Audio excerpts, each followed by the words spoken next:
Graça e paz, amada igreja. Alegria de estar aqui com os irmãos reunidos para louvarmos e engrandecermos o nome do Senhor. Amém? Irmãos, certa vez uma pessoa, a igreja que eu estava frequentando, me perguntava, geralmente no sábado à noite, quem iria pregar no domingo seguinte, né? Perguntava, irmão, você sabe quem vai pregar amanhã? Se é o pastor e tal. Aí, por fazer parte, assim, tanto da liderança ali nos jovens e tal, às vezes eu sabia a escala de pregação, se o pastor viajou ou não. E aí eu dizia, não, o pastor viajou, vai ser irmão fulano e tal. E aí, isso aí durante um tempo, né? Aí, depois de um certo tempo, fazendo essa pergunta umas 5, 6 vezes ao longo dos meses, eu percebi que quando não era o pastor titular, essa pessoa não ia para o culto, ela não comparecia. Aí eu achei estranho, né? Aí, depois, quando essa pessoa me perguntou novamente, já ali pela quarta vez, quinta vez, fui questionar até ela, por que você não vem no culto quando não é o pastor que expõe a palavra? Ela, sinceramente, me respondeu que não conseguia entender quando era outras pessoas, seja um outro pastor ou seja um irmão, um diácono, um seminarista. Estou dizendo isso, meus irmãos, porque hoje o nosso tradicional mestre, pastor Bruce, não está aqui expondo a palavra. Deus o chamou para estar lá no Ceará, fazendo a missão, continuando a obra do Senhor. Também está com outros pastores, com o pastor Adriano. E Deus me concedeu a oportunidade de trazer a palavra aqui para os irmãos no culto domingo pela primeira vez. E certamente eu não sou mais capacitado, né, entre os homens. Portanto, eu oro e peço aos irmãos que também orem por mim, que Deus me capacite quanto a isso. E gostaria de lembrar também aos irmãos de que não deve haver partidarismo na igreja de Deus, né? 1 Coríntios 12, Paulo falou, refiro-me ao fato de cada um de vós dizer, eu sou de Paulo, e eu de Apolo, e eu de Cefas, e eu de Cristo. Acaso Cristo está dividido? Foi Paulo crucificado em favor de vós, ou fostes, porventura, batizados em nome de Paulo? Amém? Então, meus irmãos, não pode haver partidarismo na igreja de Deus. Eu vejo esse comportamento, né, de querer ouvir a mensagem de um e não ouvir a mensagem de outro como um certo partidarismo. Claro, se houverem heresias, erros teológicos e tudo mais, deve-se chegar até o expositor, né, até o pastor titular da igreja, até a liderança, e mencionar tal fato. Que possamos, então, ser conscientes quanto a isso, orar pelo nosso pastor, orar pela vinda também do pastor Adriano e dos nossos irmãos, do seminarista Tiago e dos irmãos em geral que têm a oportunidade de ensinar a palavra de Deus. Amém? Diante dessa breve introdução aí, desse comentário que eu fiz, vamos orar agora. Oremos. Abba, Pai, mais uma vez, Senhor, estamos diante da Tua palavra. E o anseio, Senhor, da nossa alma é que o Senhor tenha recebido essas canções que entoamos aqui nesta manhã como um aroma suave, como um sacrifício agradável a Ti. Que elas cheguem à Tua presença, Senhor, para a Tua glória. Que o Senhor tenha se agradado, Senhor, dos nossos corações, dos nossos pensamentos aqui, reunidos como igreja na casa do Senhor. Como entoamos, nós viemos para louvar-Te, viemos para adorar-Te, para dizer que Tu és o nosso Deus, que o Senhor é tão maravilhoso, Pai. O Senhor é totalmente digno para nós. Obrigado, Senhor Deus, por esse privilégio que nós temos de entoar canções ao Senhor. Obrigado, ó Pai, pela música, pela canção, pelos salmos, pelos hinos. Obrigado, ó Pai, pela melodia, forma belíssima que podemos agradar ao Senhor. Oramos agora, Pai, para que o Senhor nos capacite, que o Espírito Santo venha a ser o nosso guia, o nosso mestre, o nosso professor, que Ele nos capacite para entender a Tua palavra. Suplicamos a Ti, Senhor Deus, para que saiamos daqui não meramente informados, não meramente entendedores, mas que saiamos daqui transformados, meu Deus, pela Tua palavra. Que o Senhor tome cativo os nossos pensamentos, a nossa mente, o nosso coração, que a Tua palavra, como espada de dois gumes que ela é, venha penetrar os nossos corações, a nossa mente, que a Tua palavra venha nos encorajar, venha nos admoestar, venha nos disciplinar, a fim de que o Teu nome, Senhor Deus, seja glorificado em nossa vida, que venhamos ser purificados como o ouro é purificado, para que saiamos daqui brilhando a luz da Tua glória, a luz do Teu Evangelho, para que saiamos daqui mais salgados do que já éramos, Senhor. Ó Deus, ajude-nos, capacite-nos, Senhor, porque sem Ti nada podemos fazer. Oramos, Senhor Deus, para que não a nós seja dada a glória, mas é o Teu santo e eterno nome. Amém. Amém, meus irmãos.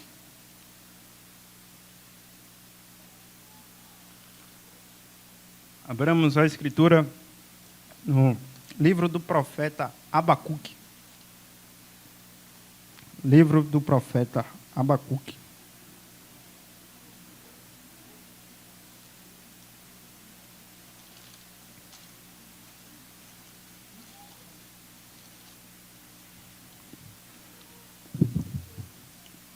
Então, mais cedo na EBD, para os irmãos que não estiveram aqui, nós temos continuidade à exposição panorâmica que nós temos feito do Antigo Testamento.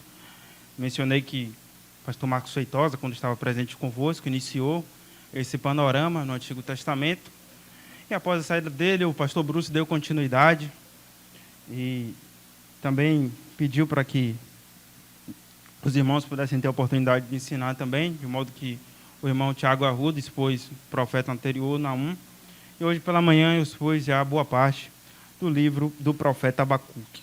Então eu mencionei aos irmãos que o tema teológico do livro é a Teodiceia, a palavra vem do grego theos, que significa Deus, e diceia, que significa justiça. Ou seja, o tema do livro de Abacuque é a justiça de Deus. Eu expus para os irmãos a divisão do livro, como é feita, em 5 partes. A primeira parte é o questionamento do profeta Abacuque, que vai do versículo 1 até o versículo 4. Abacuque questiona Deus sobre as coisas que estão acontecendo ali na nação, em Judá, em Israel. Depois vem a segunda parte do livro, que é a resposta de Deus. Deus responde o questionamento de Abacuque. Deus diz que vai realizar a obra tal que eles não iriam crer. Terceira parte do livro vem a crise do profeta, diante da resposta de Deus, diante do que Deus disse, que iria realizar uma obra que eles não iriam crer. Deus disse que ia levantar uma nação, que ia levantar os caldeus, que aqueles caldeus iam servir de disciplina, que eles eram terríveis. No versículo 6 é dito que eles eram uma nação amarga e impetuosa, que eles marcham pela terra. Então Deus levantou essa nação para poder punir. Essa foi a resposta de Deus. Deus disse: eu suscito os caldeus. Diante dessa dura resposta, o profeta entra em crise. É a terceira parte do livro, que vai aí do versículo 12 ao versículo 21. Ele entra numa crise. Ele diz: como assim, Senhor? Tu és tão puro de olhos que não pode contemplar o mal. Ele diz: não és tu desde a eternidade? Ó meu Deus, ó meu santo, ó minha rocha. Então ele entra nessa crise. O Senhor Deus é tão puro de olhos que não pode contemplar o mal. E ele diz no versículo 13: e a opressão não podes contemplar, porque, pois, tolera os que procedem perfidamente e te calas quando o perverso devora aquele que é mais justo do que eles. Então, Abacuque faz esse questionamento de novo, ele entra em crise. Que a gente tem um grande paradoxo aí, como eu expus para os irmãos, no versículo 11 do capítulo 1. Depois de descrever a maldade dos caldeus, Deus diz: então passam como passa o vento e seguem. Fazem-se culpados estes cujo poder é o seu Deus. Então, no versículo 6 do capítulo 1, Deus diz: eu suscito os caldeus. No versículo 11, Deus diz: fazem-se culpados estes cujo poder é o seu Deus. E aqui a gente entra no grande tema teológico também. Eu falei da Teodiceia, que é a justiça de Deus, mas a gente entra no outro tema teológico, que é a responsabilidade humana e a soberania de Deus. Soberania de Deus porque Deus suscita os caldeus. Deus levanta, é dito claramente aí no versículo 6. E a responsabilidade humana porque eles fazem-se culpados, estes cujo poder é o seu Deus. Soberania de Deus, é dito no versículo 12. Ó rocha, o fundaste para servir de disciplina. Então, Deus é soberano, fundou os caldeus, levantou essa nação, levantou a Babilônia para servir de disciplina. E a gente entra nesse grande tema teológico. Como eu falei, são asas de uma águia ou asas de um avião. Soberania de Deus de um lado e a responsabilidade humana do outro. Um avião não consegue voar sem as duas asas, um pássaro também não. A gente tem que equilibrar as duas coisas para poder entender a palavra de Deus e entender o Senhor. Então, eu expus aí os irmãos até essa parte, até essa terceira parte, que é a crise do profeta. E agora vamos entrar na segunda resposta de Deus, que é a parte 4 e a parte 5. A parte 4 aí vai do versículo 2 do capítulo 2, até o versículo 20 do capítulo 2, que é a segunda resposta de Deus diante da crise do profeta.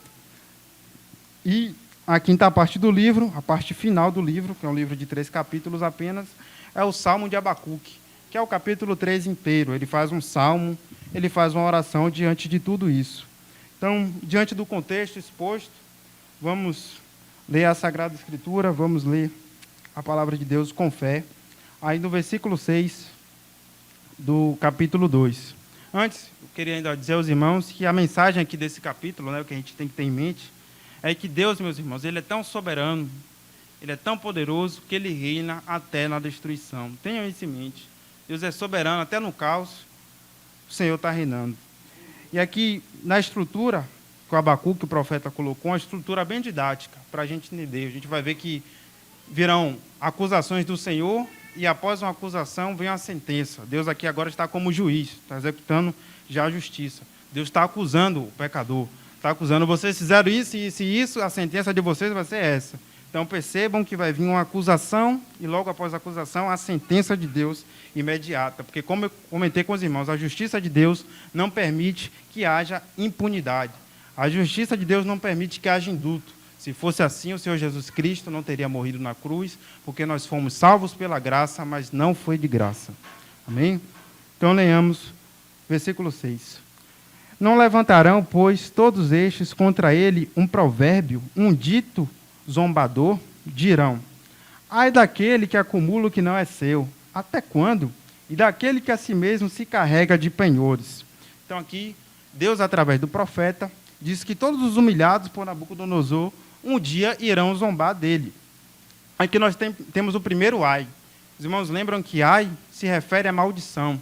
O apóstolo Paulo pronunciou um ai, uma maldição contra si mesmo. Ele diz: ai de mim se eu não pregar o evangelho. O Senhor Jesus também pronunciou vários ais acerca dos hipócritas fariseus, né? Ai de vós, fariseus, hipócritas, porque fazem isso, isso e isso. Então aqui o ai significa maldição. E aí Deus pronuncia o primeiro ai, dizendo que vão zombar. Zombar de quem? Vão zombar de Nabucodonosor, vão zombar dos caldeus. Eles fizeram tudo isso. E agora vão dizer para ele um provérbio, um dito zombador, né? O que é que vão dizer para ele? Ai daquele que acumula o que não é seu, até quando? E daquele que a si mesmo se encarrega de penhores. Então Deus acusa eles de serem saqueadores. Falei que eles eram terríveis, que Deus descreve eles como uma nação amarga e impetuosa, que amontoando terra eles derrubavam os muros, que eles invadiam, que eles eram ferozes como leopardo, como lobos, como águias. Eles entravam, não tinha muro que os parasse, eles faziam um empalamento, né? Empalavam as pessoas na estaca, na lança. Aqui agora eles irão sofrer também o mesmo dano que eles fizeram, que eles não só matavam, eles não só chegavam com a violência, eles não só chegavam ferozes, mas também eles eram ladrões, saqueadores. Jeremias 52, versículo 17, diz que os caldeus cortaram em pedaços as colunas de bronze da casa do Senhor. Eles invadiram lá e cortaram tudo, e levaram os ouros, o bronze da casa do Senhor. Então essa aqui é a primeira acusação, o primeiro ai, a primeira maldição contra eles. E aí vem a sentença do Senhor. Vamos ler. Não se levantarão de repente os teus credores, e não despertarão os que hão de abalar? Tu lhe servirá de despojo, visto como despojaste a muitas nações, todos os mais povos te despojarão a ti, por causa do sangue dos homens e da violência contra a terra, contra a cidade e contra todos os seus moradores. Então, qual é a sentença? A maldição, a acusação é que eles estavam saqueando. E a sentença, meus irmãos, é que do mesmo jeito que os caldeus saquearam, eles também sofrerão. Então, do mesmo jeito que eles estavam saqueando, que eles estavam roubando tudo, eles iriam sofrer desse mesmo modo. Aqui é como Tiago, capítulo 5, que é dito, né, que o clamor dos ceifeiros estava subindo até o Senhor dos exércitos, dos ricos que estavam retendo a prata, o ouro, o salário dos trabalhadores. Então, aquele clamor ia chegar até o Senhor. Então, o clamor dos que estavam sendo saqueados chegou até o Senhor. e veio a sentença contra os caldeus. Visto como despojares a muitas nações, todos os mais povos te despojarão. Eles seriam saqueados. É isso que Deus diz. Versículo 9, continuando o segundo ai. Do versículo 9 ao 11. Ai daquele que ajunta em sua casa bens mal adquiridos, para pôr em lugar alto o seu ninho, a fim de livrar-se das garras do mal. Vergonha maquinaste para a tua casa, destruindo tu a muitos povos. Pecaste contra a tua alma, porque a pedra clamará da parede e a trave lhe responderá do madeiramento. Então a acusação aqui no versículo 9 é de quê? Dos bens mal adquiridos. Deus acusa eles, que eles fundaram a casa deles com vergonha. Vergonha maquinaste para a tua casa. Vocês destruíram muitos povos, vocês levantaram os jardins suspensos da Babilônia, essa majestade, essa sétima maravilha do mundo, como é dito, vocês levantaram através da iniquidade. Vocês edificaram através do saqueamento. Vergonha vocês fazem contra a própria alma de vocês, porque a pedra clamará da parede e a trave lhe responderá do madeiramento. Então, vem a sentença de Deus, a própria pedra, os materiais que eles adquiriram de forma injusta iriam se manifestar contra eles, iriam delatá-los. Né? Vem o terceiro ai, a partir do versículo 12 até o 13. Maldição do Senhor. Ai daquele que edifica a cidade com sangue e a fundamenta com iniquidade. Não vem do Senhor dos exércitos que as nações labutem para o fogo e os povos se fatiguem em vão? Então, Deus aqui agora está acusando que os caldeus estavam edificando a cidade com iniquidade. Eles estavam construindo a custo da violência, como Abacuque clamou lá no versículo 2, capítulo 1. Gritar-te-ei, violência. Então, eles eram violentos, pavorosos, estavam construindo por trás de todas aquelas edificações com sangue, maldade, trabalho escravo. E Deus, então, dá a sentença, tudo que eles estão edificando será o quê? Será vão, será para o fogo, não possui valor eterno, não possui valor permanente. Deus diz aí que as nações labutam para o fogo e os povos se fatiguem em vão. Vem do Senhor, será vão. Essa é a sentença dele, será como um vapor, vai passar. Versículo 14.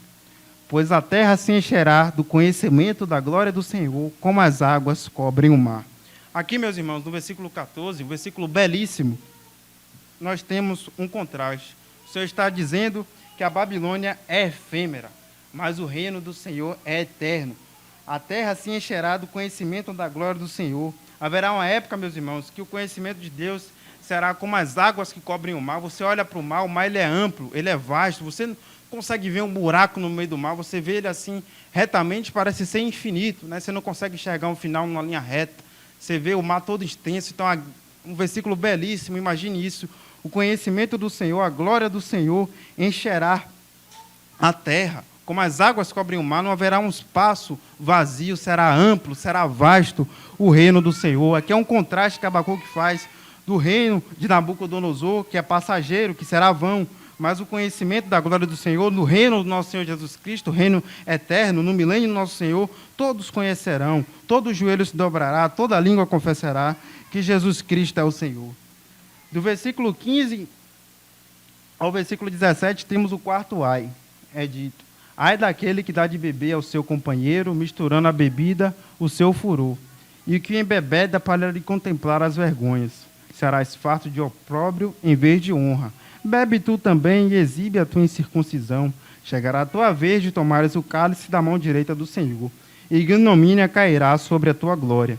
Porque a violência contra o Líbano te cobrirá, e a destruição que fizeste dos animais ferozes te assombrará, por causa do sangue dos homens e da violência contra a terra, contra a cidade e contra todos os seus moradores. Em síntese, o Senhor está dizendo aqui que eles irão beber do cálice da ira de Deus. É uma metáfora para mostrar o impacto que a invasão deles fazia entre as nações. Uma metáfora que é uma comparação que não é tanto implícita. Deus está dizendo: ai daquele que dá de beber ao seu companheiro, misturando bebida ao seu furor. Ou seja, ai daquele maldito que embebeda o seu companheiro, que é como se a violência de Nabucodonosor, a violência da Babilônia, essa nação amarga e impetuosa, como se essa violência deles fosse uma bebida forte. É como se eles fossem um vinho, como se a violência deles estivesse embebedando. Eles embebedavam, deixava eles atordoados através da violência, eles embebedavam as nações através da violência deles. As pessoas ficavam atônitas, ficavam dispersas, porque a violência contra o Líbano te cobrirá e a destruição que fizeste dos animais ferozes te assombrará. Então, vai vir a sentença sobre eles. Veio a acusação de que eles eram tão violentos, que eles estavam embriagando as pessoas com a violência, que eles estavam deixando todos destruídos, todos atordoados, e vem a sentença do Senhor, depois da acusação. Deus destruiu o Império Babilônico, meus irmãos. Ironicamente, Deus destruiu desse mesmo modo, com a profecia, exatamente dessa forma aqui, através da bebedice deles. Abram comigo a palavra de Deus em Daniel, capítulo 5.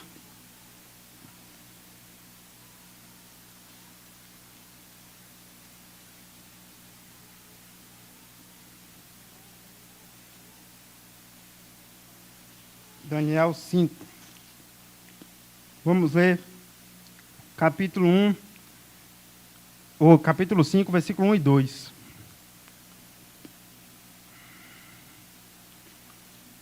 O rei Belsazar deu um grande banquete a 1000 dos seus grandes e bebeu vinho na presença dos 1000.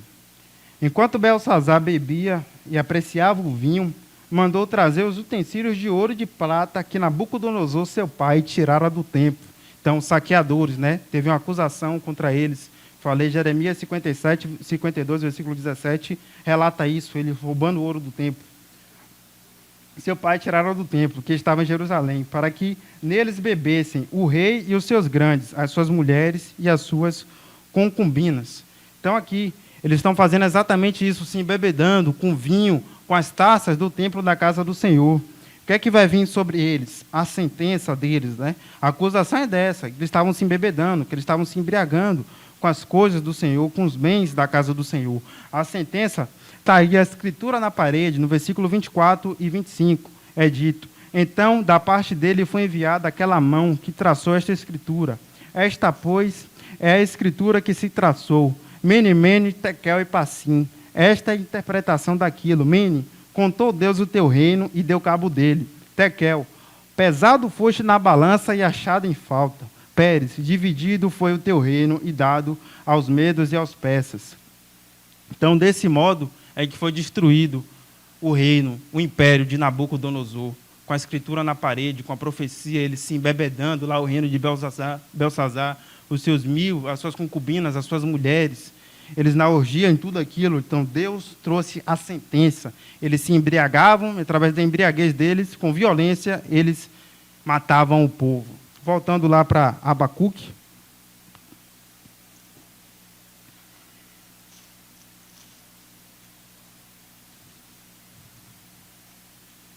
Abacuque, estamos aí no versículo 17, vamos agora para o versículo 18. Versículo 18 e 19. Que aproveita o ídolo, visto que o seu artífice o esculpiu, e a imagem de fundição, mestra de mentiras, para que o artífice confie na obra, fazendo ídolos mudos? Ai daquele que diz à madeira, acorda, e a pedra muda, desperta. Pode o ídolo ensinar? Eis que está coberto de ouro e de prata, mas no seu interior não há fôlego algum. Aqui é o quinto ai, meus irmãos, a quinta maldição. A acusação aqui é de idolatria. Eles já haviam sido acusados de idolatria já no início do capítulo anterior. Deus os acusou de que eles estavam sacrificando a rede deles, né? Nabucodonosor sacrificava a rede, eles pescavam os homens de arrastão. A gente viu isso lá no versículo 15 do capítulo 1, que eles idolatravam a rede deles, que eles pescavam os homens, que eles faziam violência. Aqui eles são acusados de idolatria novamente, que aproveita o ídolo, visto que o seu artífice esculpiu, e a imagem de fundição, mestra de mentiras. Então, são deuses vazios, deuses mortos, eles não podem falar, vocês vão gritar para a madeira acorda, e a pedra muda, vai dizer desperta. Então, eles não podem ensinar. Pergunta, pode o ídolo ensinar? Esse que está coberto de ouro e de prata, ou seja, estava cheio de riquezas. Eles haviam roubado o templo do Senhor, conquistaram bronze, conquistaram ouro, colocaram perante os deuses deles lá, perante as imagens deles, mas os deuses deles não faziam nada, não falavam, não agiam, eram mudos, eram mortos. E o nosso Deus, meus irmãos?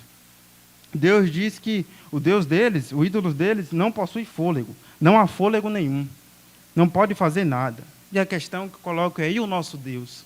Quem é o nosso Senhor diante do ídolo deles? Quem é o ídolo deles diante do nosso Senhor? Essa é a questão que a gente faz. E a resposta está aí no versículo 20. O Senhor, porém, está no seu santo templo. Cale-se diante dele toda a terra. Esse é o nosso Deus.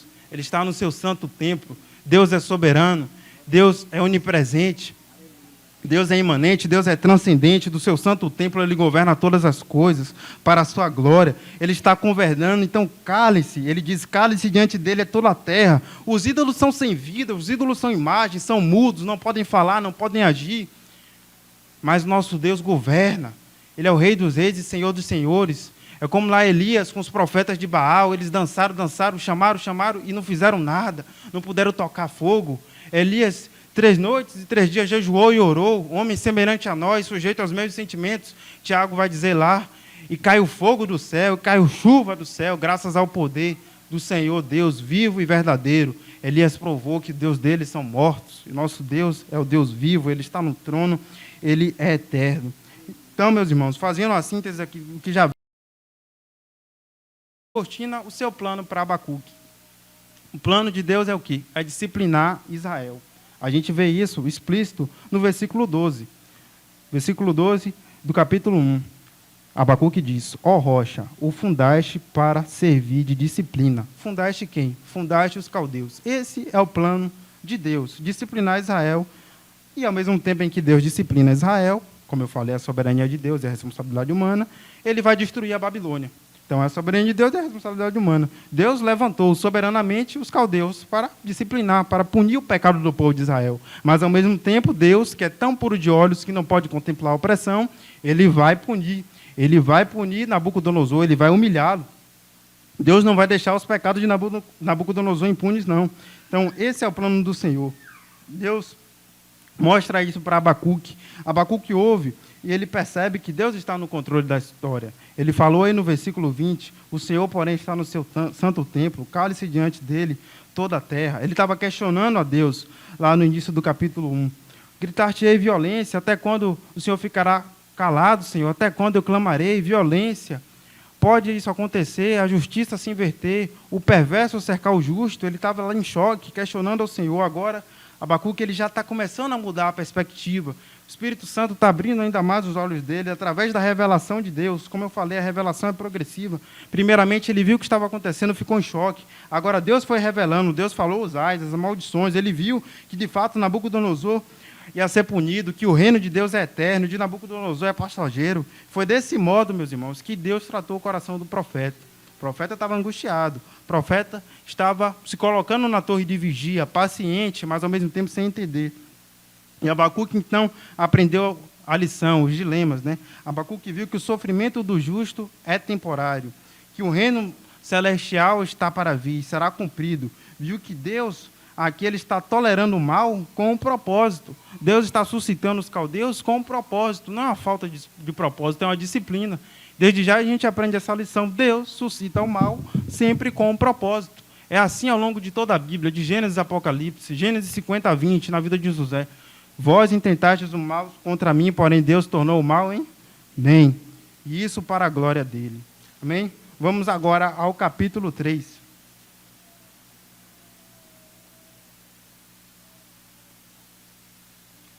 O título aí, na sua Bíblia, deve ser Oração de Abacuque, oração do profeta Abacuque.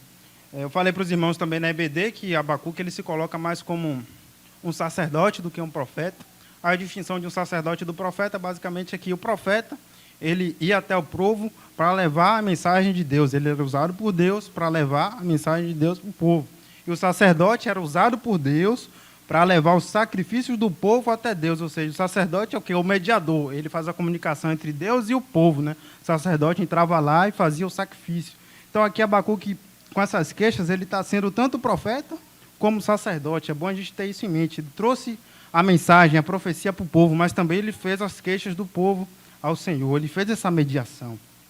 E aí vai vir a oração do profeta aqui no capítulo 3. É importante a gente notar que essa oração dele é como um louvor também, uma mudança de perspectiva, de se render em adoração, de exultar. Leamos a Sagrada Escritura. Oração do profeta Abacuque sob forma de canto. Então, interessante que depois de tudo o que Deus está para fazer, o que é que o profeta faz? Que eu pergunto aos irmãos também. Depois de você ouvir isso tudo, que Deus suscitou um homem mau para poder governar, um homem mau para invadir a nação, para poder levar todo mundo como escravo, para levar todo mundo para outra nação, para um lugar que não haveria como adorar a Deus, não haveria templo, não haveria como sacrificar, não haveria como fazer nada. Como é que vocês reagiriam diante de tudo isso? Abacuque reage louvando a Deus. Abacuque reage através de uma canção. O que vemos aqui, meus irmãos, é uma transformação de mente tremenda. Ele estava angustiado, como eu falei. Muitos aqui na situação de Abacuque iriam fazer o quê? Iriam murmurar. Iriam se desesperar, murmurar contra o Senhor. E Abacuque, então, faz o quê? Ele louva. Ele louva a Deus diante dessa calamidade, diante dessa circunstância. Ele se lembra, o justo viverá pela fé. Então, ele produz um canto que vai servir até para as crianças aprenderem lá futuramente. Versículo 2, ele diz no canto: tenho ouvido, ó Senhor, as tuas declarações e me sinto alarmado. Aviva a tua obra, ó Senhor, no decorrer dos anos e no decurso dos anos, faze-a conhecida. Na tua ira, lembra-te da misericórdia. Abacuque, então, mostra o espanto com o plano de Deus. Que majestade é essa, Senhor? Essa declaração de Abacuque vem acompanhada, meus irmãos, de um pedido de avivamento. Ele clama: aviva a tua obra, Senhor. Depois de tudo que ele ouviu, depois de tudo que ele sabe que Deus vai fazer, ele pede no decorrer dos anos, no decurso dos anos: faz a tua obra conhecida, meu Deus. Aviva a tua obra, o teu povo. Avivamento aqui, meus irmãos, está no sentido não só no sentido de conceder vida, mas também de preservar. É como se ele estivesse clamando: Senhor, preserve o seu povo, mesmo diante da calamidade. No decurso dos anos, preserve o seu povo, mesmo lá no cativeiro, mesmo lá diante de Nabucodonosor. E foi assim que Deus o fez. Deus o fez com Daniel. Daniel lá na cova dos leões, Sadraque, Medraque e Abidnego, Deus o preservou. E ele se livrou daquela cova. E graças a Deus por isso, Deus ouve, meus irmãos, as nossas orações. Abacuque orou por isso, para que houvesse avivamento, para que Deus concedesse vida, mas ao mesmo tempo preservasse. Abacuque orou: na tua ira, lembra-te da misericórdia. Aqui a gente vê nas palavras de Abacuque tanto humildade quanto contentamento, jamais murmuração. É assim que nós devemos agir diante da calamidade. A gente deve ter humildade, calma, vamos ter paciência, vamos nos pôr na torre de vigia, vamos nos contentar com o Senhor, nós temos a revelação, vamos fazer como Abacuque, lembrar de quem Deus é, dos atributos de Deus, da majestade dEle, da glória dEle, e vamos orar na tua ira. Deus é um Deus que se ira. Lembra-te da misericórdia. Aqui a gente vê que Deus não é só o Deus de paz e amor, como tanto prega por aí. É o Deus de ira, mas também tem misericórdia. Então, Abacuque começa na sua oração pedindo por isso: Senhor, avive a tua obra no decurso dos anos. Na tua ira, lembre-se da misericórdia. No versículo 3 ao 15, veremos um recurso de santidade também. Eu falei que um grande recurso de santidade de Abacuque é se lembrar dos atributos de Deus. O outro recurso de santidade do justo é se lembrar das promessas de Deus. Eu falei para os irmãos que um grande exercício é enumerar todas as promessas de Deus. Lembre-se, Deus prometeu que perdoaria os nossos pecados, que Jesus vai voltar, que haverá novos céus e nova terra onde habita a justiça, que teremos um novo corpo, que seremos ressurretos. Deus prometeu tudo isso. Deus prometeu o Espírito Santo já veio. Agora temos um novo recurso de piedade, de santidade, que a gente aprende através desse profeta. É o recurso de rememorar os grandes feitos de Deus. Rememorar o passado, olhar para a história. A história existe com um propósito. O apóstolo Paulo falou: tudo quanto foi escrito, tudo quanto outrora foi escrito, para o nosso ensino foi escrito. Então aqui Abacuque vai fazer esse recurso, do versículo 3 ao 15 em diante. Ele puxa a história do passado para enfrentar o presente. A história, meus irmãos, muitas vezes se repete. Salomão falou: geração vai, geração vem, mas a terra permanece. Então a gente tem a história para poder aprender e vamos aprender através dela. Ele diz: Deus vem de Temã, e do monte Parã vem o santo. A sua glória cobre os céus, e a terra se enche do seu louvor. O seu resplendor é como a luz, raios brilham da sua mão, e ali está velado o seu poder. Adiante dele vai a peste, e a pestilência segue os seus passos. Então aqui, meus irmãos, nesses 3 versículos, temos a descrição da glória de Deus. Versículo 3, Abacuque diz: Deus vem de Temã, e do monte Parã vem o santo. Que locais são esses? São as regiões ali ao redor do monte Sinai. Então, tinha esses montes, não tinha só o monte Sinai, também tinha o monte Parã, tinha o monte Temã. Então, Deus estava vindo ali daquela região, como se Abacuque estivesse relembrando, rememorando aqui os grandes feitos do Egito, ali no Sinai, nos tempos de Moisés, nos tempos de Faraó. Ele estava puxando isso da sua memória. Então aqui vocês devem imaginar Deus vindo de longe, numa nuvem, com raios, trovões, todo o poder, clangor de trombeta, fogo caindo do céu, a majestade toda do Senhor. Ele diz, adiante dele vai a pestilência segue os seus passos. Então Deus puniu o faraó, Deus puniu o Egito com o quê? Uma das punições, com a peste, com a praga. Então Deus é todo poderoso, ele vem em toda a sua glória. Versículos 6 e 7, ele para e faz tremer a terra, olha e sacode as nações. Esmigalham-se os montes primitivos, os outeiros eternos se abatem, os caminhos de Deus são eternos. Vejo as tendas de Cusã em aflição, os acampamentos da terra de Midian tremem. Então aqui é a demonstração do poder de Deus até na natureza. Deus faz tremer todos os montes e todos ficam com temor. Todos os povos ali ao redor, ele diz, veja as tendas de Cusã em aflição, os acampamentos da terra de Midian, ou seja, os acampamentos, as regiões ali ao redor conheceram o poder de Deus. Meus irmãos, foi um marco histórico, está em vários livros de história, o que Deus fez no Egito, todo o poder, toda a glória que o Senhor operou ali, dividiu o Mar Vermelho, fazer as pragas, humilhar Faraó daquele modo, ficou registrado, gravado para a história nessa canção de Abacuque, nos livros arqueológicos, há fatos, há registros. Os povos, as tendas ali conheceram o Senhor, eles tremeram, eles se esmigalharam, se abateram. Os caminhos de Deus foram eternos perante ali, o poder de Deus esteve entre eles, eles ouviram e viram os fatos. Versículo 8 ao 11, veremos aqui a imagem de Deus como um guerreiro, saindo numa cavalgada vitoriosa. É dito, versículo 8 a 11, acaso é contra os rios, Senhor, que estás irado? É contra os ribeiros a tua ira? Ou contra o mar o teu furor? Já que andas montado nos teus cavalos, nos teus carros de vitória? Tiras a descoberto o teu arco, e farta está a tua aljava de flechas. Tu fendes a terra com rios. Os montes te veem e se contorcem, passam torrentes de água. As profundezas do mar fazem ouvir a sua voz e levantam bem alto as suas mãos. O sol e a lua param nas suas moradas ao resplandecer a luz das tuas flechas sibilantes, ao fulgor do relâmpago da tua lança. Então, aqui temos essa imagem do Deus Todo-Poderoso, vindo como um guerreiro. E ele questiona, é contra os rios a ira de Deus? Por que contra os rios? De onde vem esse contexto? É importante se lembrar que existem grandes rios ao redor de Israel, o rio Tigre, o rio Nilo, o rio Eufrates. Então, eles estavam se questionando, Deus está fazendo com que o rio seque, Deus dividiu o Mar Vermelho no meio, Deus fez com que o rio Nilo se enchesse de sangue, de praga, de rãs. Então, Deus está irado contra os rios? Não. A ira de Deus é contra eles, contra os ímpios, contra os perversos, contra Faraó, contra o Egito, contra os soberbos, contra os arrogantes. Então, os rios se abalam, demonstrando a ira de Deus. A ira de Deus não é contra os rios, é contra os povos que estão ao redor daqueles rios, que não temem ao Senhor. No versículo 9 ele diz, tiras a descoberto o teu arco, e farta está a sua aljava de flechas, tu fendes a terra com os rios. Então, Deus aqui é colocado como um guerreiro, a aljava dele está farta de flechas, é a mesma imagem que nós temos lá do versículo 7, meus irmãos. Essa imagem, ou do Salmo 7, essa imagem retrata a justiça de Deus. É um salmo belíssimo, retratando Deus como um guerreiro.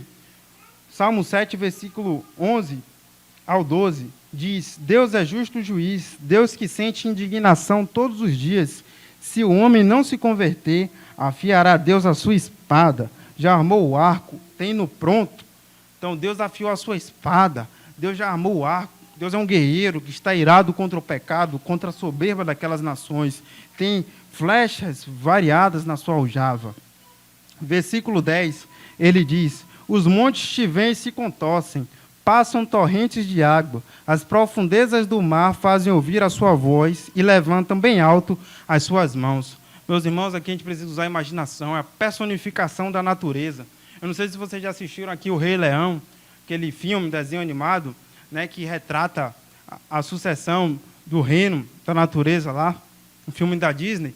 Então tem o rei pai e tem o filhote, que é o Simba. E quando ele vai assumir o trono, né, o macaco lá levanta ele bem alto. E toda a natureza, meus irmãos, todos os seres inanimados recebem vida. É desse modo aqui que está sendo descrito, os montes te veem e se contorcem, Passam torrentes de águas, profundezas do mar fazem ouvir a sua voz e levantam bem alto as suas mãos. Então, lá no Rei Leão, as árvores se prostram diante do rei, sendo mostrados os animais, os elefantes, as árvores, o mar se estremece. É desse modo, a própria natureza é personificada aqui, a própria natureza treme diante da glória do Rei dos Reis e Senhor dos Senhores. Versículo 11. O sol e a lua param nas suas moradas, ao resplandecer a luz das tuas flechas sibilantes, ao fulgor do relâmpago da sua lança.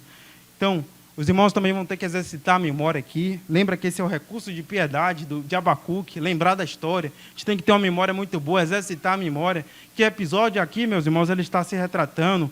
Josué. Lembra aquele episódio no livro de Josué? O sol parou diante do brilho de Deus, diante da majestade. Pense, meus irmãos, se você não consegue olhar para o sol, nitidamente, ficar parado olhando para o sol, lá no pôr do sol, o sol vasto, grande, naquele horário ali de 5 horas da tarde, o sol bem forte. Se você não consegue ficar ali parado olhando, diante daquele brilho imenso, imagine o brilho da glória de Deus. Imagine o brilho da flecha de Deus, como ele descreve aqui, o poder, o fulgor, o relâmpago da sua lança. A questão toda aqui, meus irmãos, diante dessa oração de Abacuque, diante desse salmo, é a seguinte: quem é o Todo-Poderoso? É Nabucodonosor? Ou é o Rei dos Reis, o Senhor dos Senhores? É Faraó? Ou é o Rei dos Reis, o Senhor dos Senhores? Deus é o Todo-Poderoso. De modo nenhum é o Rei da Babilônia. Continuando do versículo 12 ao versículo 15, ele diz: na tua indignação marchas pela terra, na tua ira calcas aos pés as nações. Tu sais para salvamento do teu povo, para salvar o teu ungido. Feres o telhado da casa do perverso e lhe descobres de todo o fundamento. Traspassas a cabeça dos guerreiros, do inimigo com as suas próprias lanças, os quais, como tempestade, avançam para me destruir. Regozijam-se como se estivessem para devorar o pobre às ocultas. Marchas com os teus cavalos pelo mar, pela massa de grandes águas. Então aqui vai mostrar do versículo 12 ao 15 agora, como a gente leu, o coração dos homens diante desse poder do Todo-Poderoso, diante da divindade, da majestade de nosso Senhor. Versículo 12 aqui é uma figura de um Deus gigante, pisando, esmagando as nações, na tua indignação, na tua ira, marcha pela terra e calca aos pés das nações. É como, imagine você esmaga uma formiga, é isso que Deus faz com a nação, ele esmaga, ele calca aos pés Nabucodonosor, a Babilônia, e qualquer outra nação que se ensoberbece contra ele. Versículo 13. Tu sais para salvamento do teu povo, para salvar o teu ungido. Feres o telhado da casa do perverso e lhe descobre de todo o fundamento. Deus faz um contraste. Ele sai para salvamento do teu povo, como ele saiu ao encontro dos israelitas lá no Mar Vermelho. Faraó veio atrás deles. Faraó tinha liberado eles, mas ainda assim iam persegui-los. Aí Deus foi ao salvamento do teu povo. O que aconteceu? Passaram a pé enxuto, passaram em terra seca pelo mar, e o faraó e todo o povo dele do Egito pereceram diante do fechamento das águas. Então, ao mesmo tempo em que Deus pune o perverso, ele salva o justo. Deus é todo-poderoso. Versículo 14. Traspassas a cabeça dos guerreiros, do inimigo com as suas próprias lanças. Imagine isso aqui, meu irmão, é decepar a cabeça, pegar a cabeça assim e arrancar. Então, isso para quem diz, não, Deus é o Deus de paz e amor, Deus é amor, Deus não tem justiça, não. Deus traspassa a cabeça, arranca a cabeça com as suas próprias lanças, esmaga eles com as próprias armas dele. Deus pega a arma dele, despoja ele e mata eles, os quais, como tempestade, avançam para me destruir. Regozijam-se como se estivesse para devorar o pobre às ocultas. Então, Nabucodonosor, na perversidade dele, estava se regozijando, mas Deus destruiu. Versículo 15. Marchas com os teus cavalos pelo mar, pela massa de grandes águas. Aqui é o poder de Deus. O Senhor Jesus, ele andou por onde? Andou sobre as águas. Então Deus, ele controla todas as coisas, ele controla o mar. Os ídolos não podem fazer nada. Iemanjá, como dizem por aí, a rainha do mar, nada pode fazer. Deus é o Deus do mar. Deus é o Deus de todo o universo, de cada partícula, de cada átomo. Ele é tão poderoso que o mar vira terra seca, meus irmãos. É dito aqui, marchas com os teus cavalos pelo mar. O cavalo andando pelo mar, o mar parado. Terra seca, enxuta, dá para ver tudo. O profundo do mar, do oceano. Deus parou. Imagina o peso das águas Você coloca a água numa garrafa grande, já fica pesada. Imagine todo aquele mar, todo oceano, Deus levantando, parando tudo. É muita força, muito poder. Então, meus irmãos, onde o profeta quer chegar com essa canção, diante de toda essa exposição? O que Abacuque quer ensinar aqui, o principal lição para nós?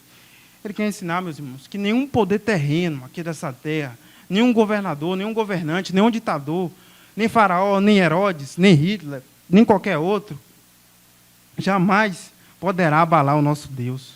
Nenhum poder. Essa é a história. A gente tem que olhar para a história, olhe para o passado, olhe para os poderes que estão se levantando agora e olhe para a história do passado.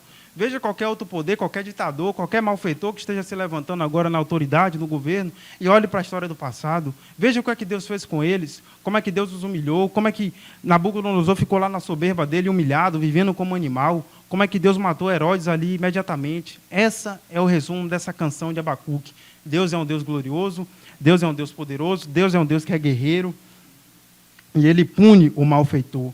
E esse hino a gente pode ensinar para as criancinhas também. É uma canção que foi feita para as crianças aprenderem a história dos grandes feitos do Senhor, né? Para memorizarem, para cantar, para ser tido lá como forma de canto. Abacuque diz, né? Lá no final do versículo 19, tenho isso em mente. Ele diz, já no final do capítulo, ao mestre de canto para instrumentos de corda. Então, é para cantar a história dos grandes feitos de Deus glorioso. Esse é o propósito do hino de Abacuque, manifestar toda essa glória do nosso Deus.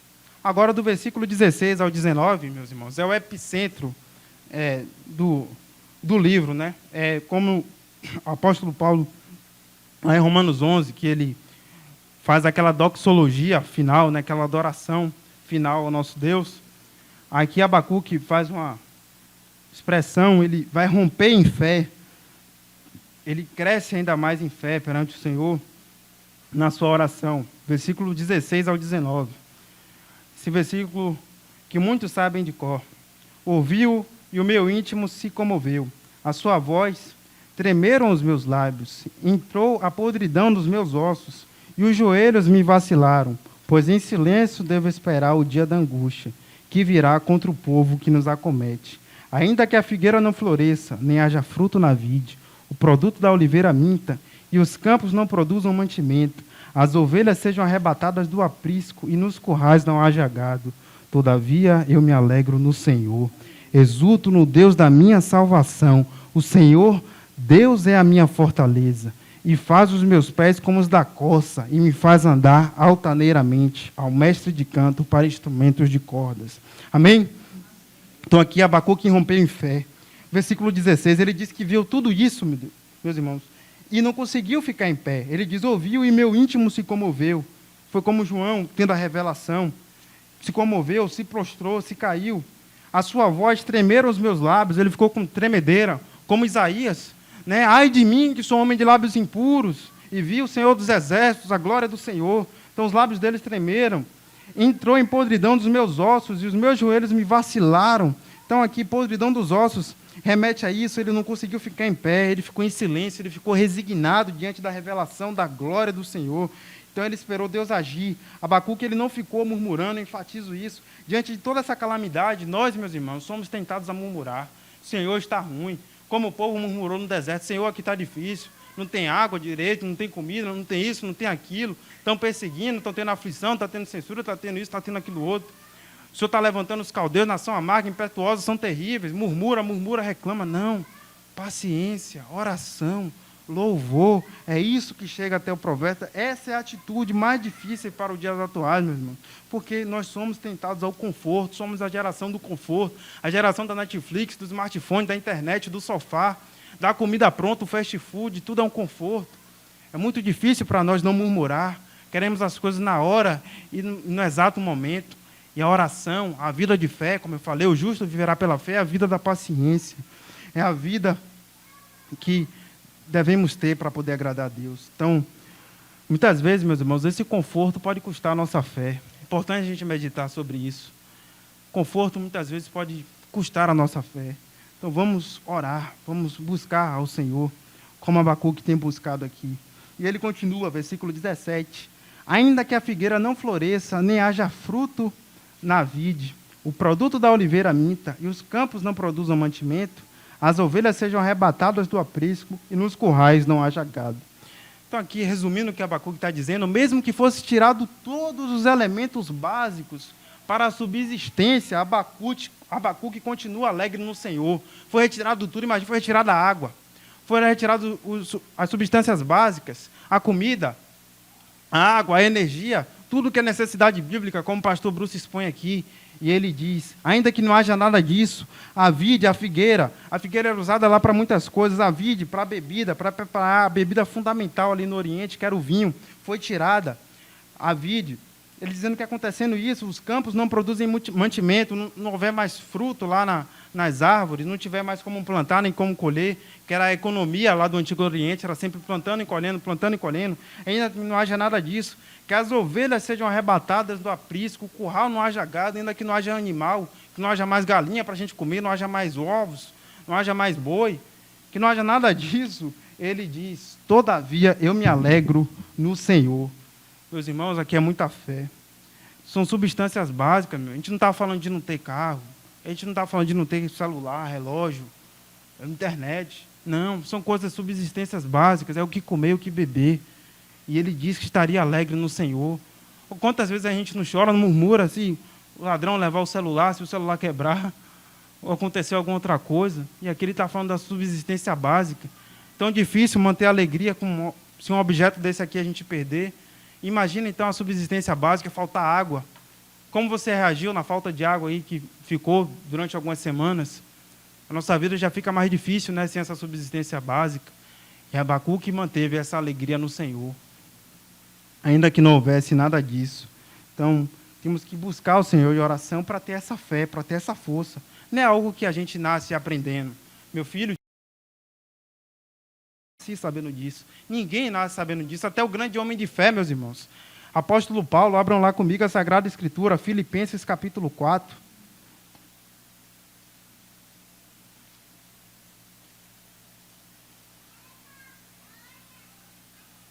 Filipenses capítulo 4, versículo 11, é dito: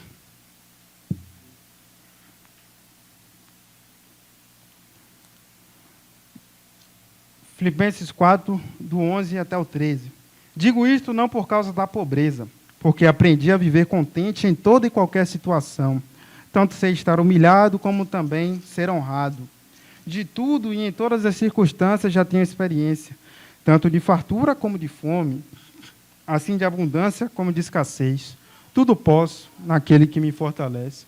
É tão fácil, é só ler o contexto, que muitos tiram aí, pega o versículo 13 e bota: tudo posso naquele que me fortalece. Oh, glória a Deus, tudo posso todas as coisas, sou poderoso.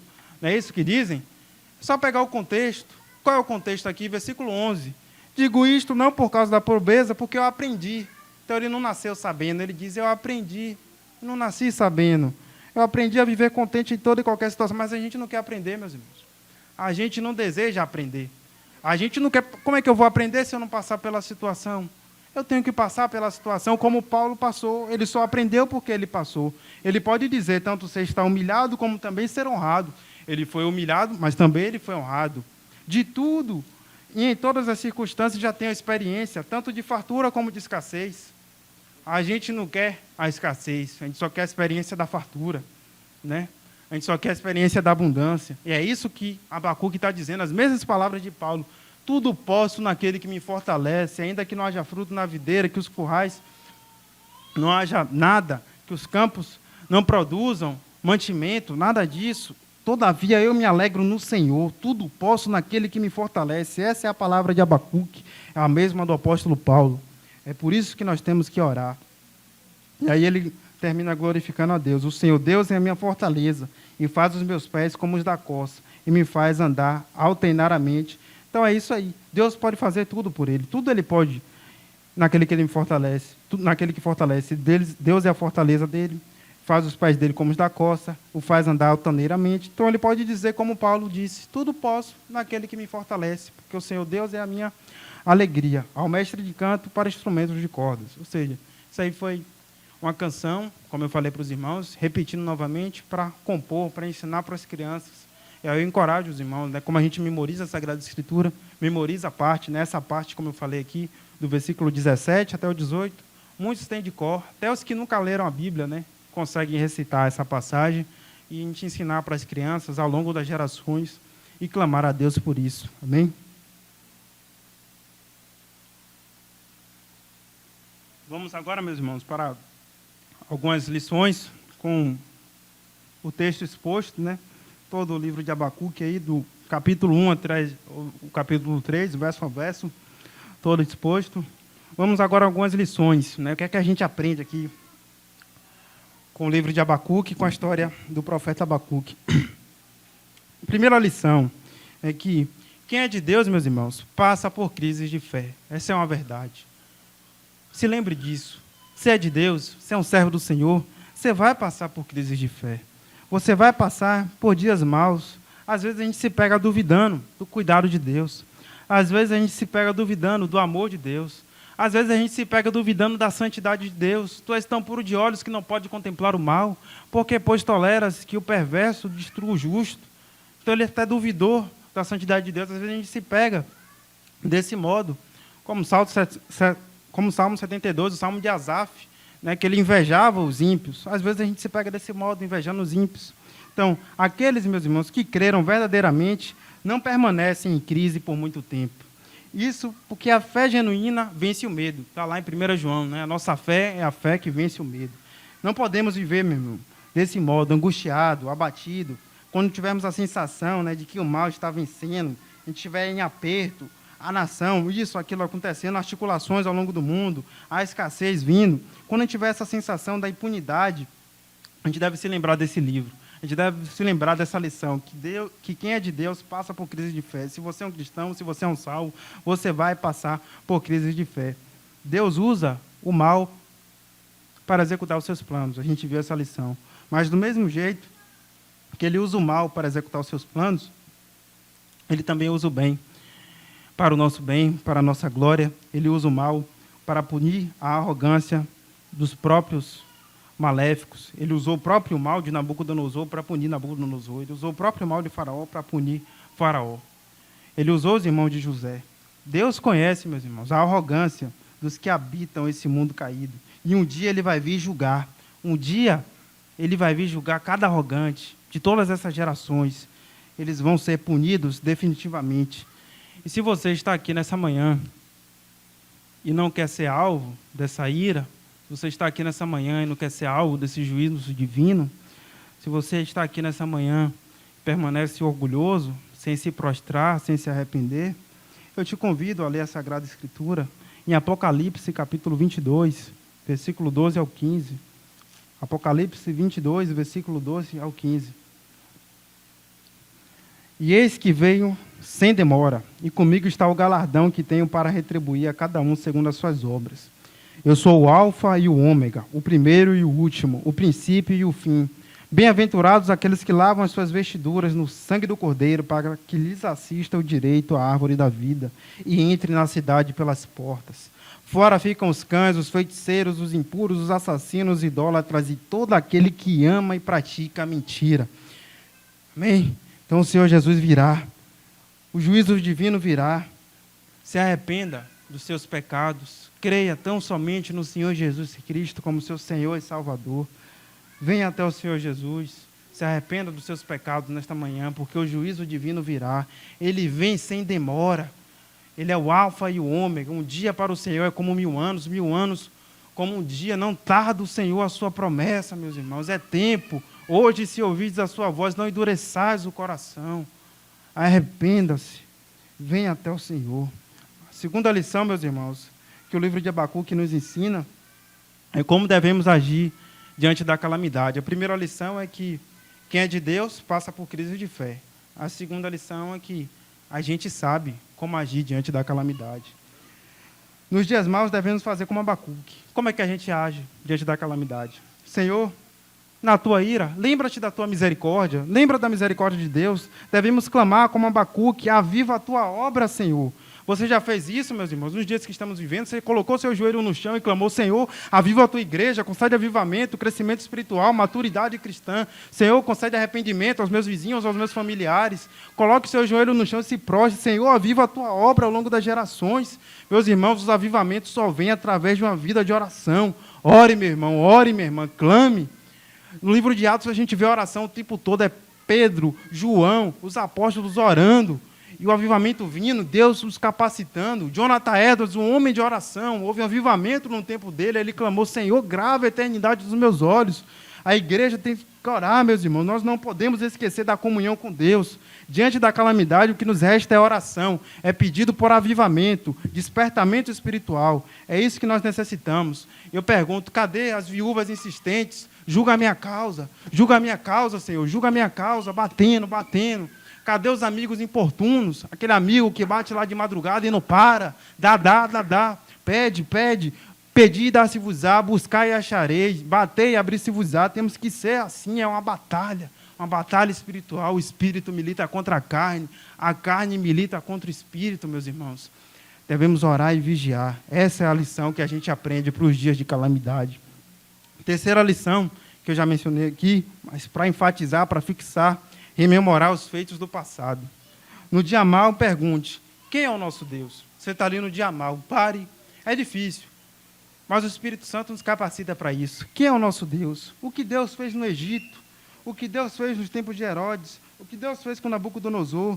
Abacuque ensina isso, por isso que ele compôs uma canção, porque na canção, aqui em hebraico, tem melodia. É uma canção, claro que vai ter melodia, fica mais fácil memorizar, fica mais fácil recitar. Então, Abacuque fez isso em forma de canção para que as crianças pudessem aprender o poder de Deus. E isso acalmou o coração do profeta. É isso que nós devemos fazer, trazer à nossa memória aquilo que pode dar esperança. Convido aos irmãos aí ao Salmo 77, versículo 11 até o 14.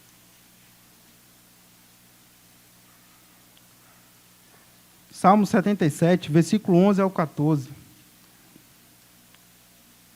Recordo os feitos do Senhor, pois me lembro das tuas maravilhas da antiguidade. Por que ele está recordando os feitos do Senhor? Que ele se lembra, tem na memória dele, ele está recordando. Se não tiver na memória dele, não tem como ele puxar. Considero também nas tuas obras todas e cogito dos teus prodígios. Então ele conhece os prodígios de Deus. O teu caminho, ó Deus, é de santidade. E aí ele conhece a grandeza de Deus. Que Deus é tão grande como o nosso Deus. Tu és o Deus que opera as maravilhas e entre os povos tens feito notório o teu poder. Se você não conhece a história de Deus, se você não lê a palavra de Deus, se você não lê a Bíblia, você não vai conhecer os notórios, as obras e o poder de Deus. Portanto, a gente tem que rememorar o passado, deixar fixo, ler. Ah, é chato ler o Antigo Testamento. Não é não, lá estão os feitos de Deus. Paulo falou, tudo contra a outrora foi escrito, para o nosso ensino foi escrito. Você vê o presente à luz do passado, você lê o presente à luz do que Deus já fez. Deus já puniu o perverso no passado, ele vai punir o perverso no presente. Deus já socorreu no passado, ele vai socorrer no presente, porque ele é a rocha, ele é imutável. Por fim, meus irmãos, a última lição, quarta e última, nós devemos cantar. Como eu falei, é uma oração do profeta Abacuque ao mestre de canto para instrumentos de corda.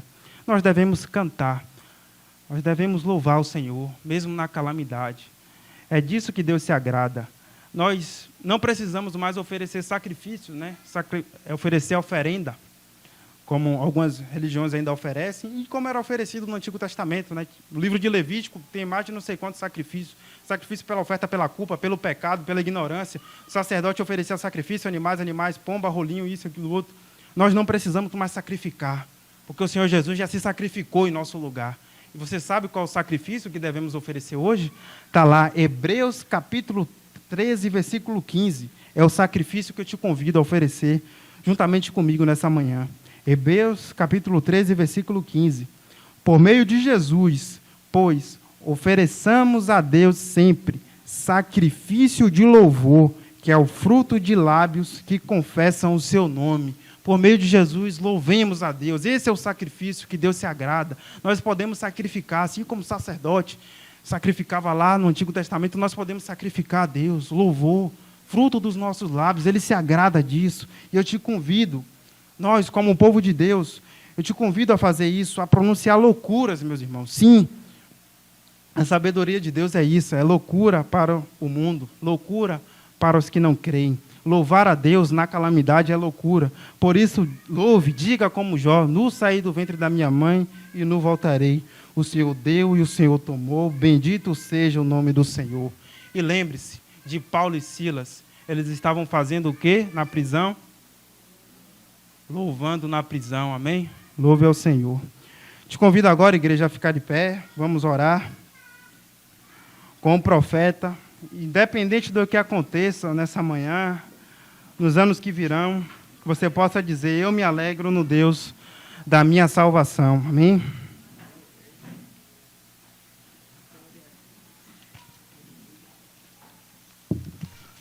Oremos ao Senhor. Te louvamos, Senhor, por esse livro. Te agradecemos, ó Pai, pela experiência de Abacuque. Nós te pedimos, Senhor Deus, para que possamos experimentar isso, que possamos aprender. O apóstolo Paulo, ele aprendeu, ele não nasceu sabendo, Senhor Deus. Oramos por essa capacitação, clamamos ao Senhor nesta manhã. Ó Deus, eles não são homens diferentes de nós. O Senhor diz na tua palavra lá em Tiago: Elias era um homem semelhante a nós, sujeito aos mesmos sentimentos. Ele orou, o Senhor ouviu. Ele orou e por 3 dias e por 3 noites não choveu. Obrigado, ó Pai, porque nós também podemos fazer isso nessa manhã. Nós oramos com fé, porque o justo viverá pela fé. Oramos com fé para que o Senhor venha até nós e para que o Senhor avive a tua obra, ó Senhor. Aviva a tua obra aqui em Itapuã. Aviva a tua obra, Senhor Deus, para que haja crescimento de qualidade, para que haja salvação, arrependimento de pecados, convicção, que o Espírito Santo venha convencer do pecado, da justiça e do juízo, que o Senhor venha transformar as nossas mentes, que haja arrependimento genuíno, meu Deus, para a glória e honra do teu nome. Avive a tua obra aqui em Itapuã, Senhor Deus, para que o teu nome seja conhecido através da vizinhança, nesse bairro, que a igreja seja edificada, Senhor Deus, que o Senhor levante mais obreiros, que o Senhor levante homens e mulheres tementes ao Senhor. Avive a tua obra, Senhor Deus, nas nossas crianças, que possamos fazer como Abacuque, ensinar as canções, relembrar elas aos passados, Senhor Deus, que elas possam conhecer o sentido da mensagem do Evangelho, que elas possam compreender o motivo porque vimos aqui todo domingo após domingo orar ao Senhor, louvar o teu nome, participar da ceia do Senhor, que possamos ensinar as nossas crianças isso, meu Deus, a fim de que o teu nome seja glorificado. Nós sabemos, Senhor Jesus, que sem ti nada podemos fazer. É por isso que o Senhor nos deu a oração, porque sem a oração estaríamos completamente sozinhos. O Senhor nos deu a oração e o Senhor também nos disse para pedir, para ensinar, para poder orar como convém. Os discípulos pediram ao Senhor: Senhor, ensina-nos a orar. E eu clamo, Senhor Deus, que o Senhor nos ensine a orar como Abacuque, orar na calamidade, pôr-se na torre de vigia. Que o Senhor nos ensine também a louvar o Senhor com todo o nosso ser, louvar o Senhor como Jó, louvar o Senhor como Ruth, que possamos louvar o Senhor como Paulo e Silas, até mesmo na prisão. E que o nome do Senhor seja glorificado, desde agora e para todo sempre. Amém?